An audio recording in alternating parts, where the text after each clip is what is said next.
It was on the 7th of November, the eve of his own 32nd birthday, as he often remembered afterwards. He was walking home about 11 o'clock from Lord Henry's, where he had been dining, and was wrapped in heavy furs, as the night was cold and foggy. At the corner of Grosvenor Square and South Audley Street, a man passed him in the mist, walking very fast, and with the collar of his grey ulster turned up. He had a bag in his hand. He recognized him. It was Basil Hallward. A strange sense of fear, for which he could not account, came over him. He made no sign of recognition, and went on slowly, in the direction of his own house. But Hallward had seen him. Dorian heard him first stopping, and then hurrying after him. In a few moments his hand was on his arm. "Dorian, what an extraordinary piece of luck. I have been waiting for you ever since 9 o'clock in your library. Finally I took pity on your tired servant, and told him to go to bed, as he let me out. I am off to Paris by the midnight train, and I wanted particularly to see you before I left. I thought it was you, or rather your fur coat, as you passed me, but I wasn't quite sure. Didn't you recognize me?" "In this fog, my dear Basil, why, I can't even recognize Grosvenor Square. I believe my house is somewhere about here, but I don't feel at all certain about it. I am sorry you are going away, as I have not seen you for ages, but I suppose you will be back soon." "No. I am going to be out of England for 6 months. I intend to take a studio in Paris, and shut myself up till I have finished a great picture I have in my head. However, it wasn't about myself I wanted to talk. Here we are at your door. Let me come in for a moment. I have something to say to you." "I shall be charmed, but won't you miss your train?" said Dorian Gray, languidly, as he passed up the steps and opened the door with his latchkey. The lamplight struggled out through the fog, and Hallward looked at his watch. "I have heaps of time," he answered. "The train doesn't go till 12:15, and it is only just 11. In fact, I was on my way to the club to look for you, when I met you. You see, I shan't have any delay about luggage, as I have sent on my heavy things. All I have with me is in this bag, and I can easily get to Victoria in 20 minutes. Dorian looked at him and smiled. What a way for a fashionable painter to travel. "A Gladstone bag and an ulster. Come in, or the fog will get it into the house. And mind you don't talk about anything serious." "Nothing is serious nowadays. At least nothing should be." Hallward shook his head as he entered, and followed Dorian into the library. There was a bright wood fire blazing in the large open hearth. The lamps were lit, and an open Dutch silver spirit case stood, with some siphons of soda water and large cut-glass tumblers, on a little table. "You see, your servant made me quite at home, Dorian. He gave me everything I wanted, including your best cigarettes. He is a most hospitable creature. I like him much better than the Frenchman you used to have. What has become of the Frenchman, by the by?" Dorian shrugged his shoulders. "I believe he married Lady Ashton's maid, and has established her in Paris as an English dressmaker. Anglomany is very fashionable over there now, I hear.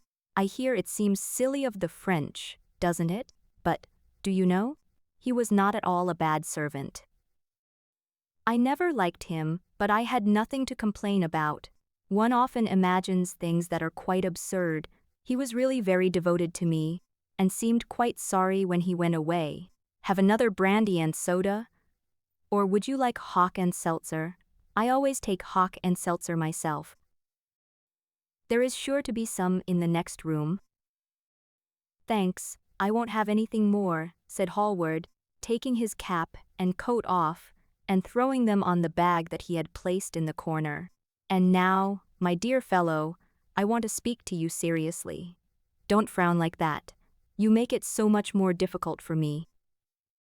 "What is it all about?" cried Dorian, in his petulant way, flinging himself down on the sofa. "I hope it is not about myself. I am tired of myself tonight. I should like to be somebody else." "It is about yourself. answered Hallward, in his grave, deep voice, and I must say it to you, I shall only keep you half an hour. Dorian sighed, and lit a cigarette. Half an hour, he murmured. It is not much to ask of you, Dorian, and it is entirely for your own sake that I am speaking. I think it right that you should know that the most dreadful things are being said about you in London, things that I could hardly repeat to you. I don't wish to know anything about them. I love scandals about other people, but scandals about myself don't interest me. They have not got the charm of novelty. They must interest you, Dorian. Every gentleman is interested in his good name. You don't want people to talk of you as something vile and degraded. Of course you have your position, and your wealth, and all that kind of thing. But position and wealth are not everything. Mind you, I don't believe these rumors at all. At least, I can't believe them when I see you. Sin is a thing that writes itself across a man's face. It cannot be concealed. People talk of secret vices. There are no such things as secret vices. If a wretched man has a vice, it shows itself in the lines of his mouth, the droop of his eyelids, the molding of his hands even. Somebody, I won't mention his name, but you know him, came to me last year to have his portrait done. I had never seen him before, and had never heard anything about him at the time, though I have heard a good deal since. He offered an extravagant price. I refused him. There was something in the shape of his fingers that I hated. I know now that I was quite right in what I fancied about him. His life is dreadful, but you, Dorian, with your pure, bright, innocent face, and your marvelous untroubled youth, I can't believe anything against you. And yet I see you very seldom, and you never come down to the studio now, and when I am away from you, and I hear all these hideous things that people are whispering about you, I don't know what to say. Why is it, Dorian, that a man like the Duke of Berwick leaves the room of a club when you enter it? Why is it that so many gentlemen in London will neither go to your house, nor invite you to theirs? You used to be a friend of Lord Cawdor. I met him at dinner last week. Your name happened to come up in conversation, in connection with the miniatures you have lent to the exhibition at the Dudley. Cawdor curled his lip, and said that you might have the most artistic tastes, but that you were a man whom no pure-minded girl should be allowed to know, and whom no chaste woman should sit in the same room with. I reminded him that I was a friend of yours, and asked him what he meant. He told me. He told me right out, before everybody. It was horrible. Why is your friendship so fateful to young men? There was that wretched boy in the Guards who committed suicide. You were his great friend. There was Sir Henry Ashton, who had to leave England, with a tarnished name. You and he were inseparable. What about Adrian Singleton and his dreadful end? What about Lord Kent's only son, and his career? I met his father yesterday in St. James Street. He seemed broken with shame and sorrow. What about the young Duke of Perth? What sort of life has he got now? What gentleman would associate with him? Dorian, your reputation is infamous. I know you and Harry are great friends. I say nothing about that now, but surely you need not have made his sister's name a byword. When you met Lady Gwendolen, not a breath of scandal had ever touched her. Is there a single decent woman in London now who would drive with her in the park?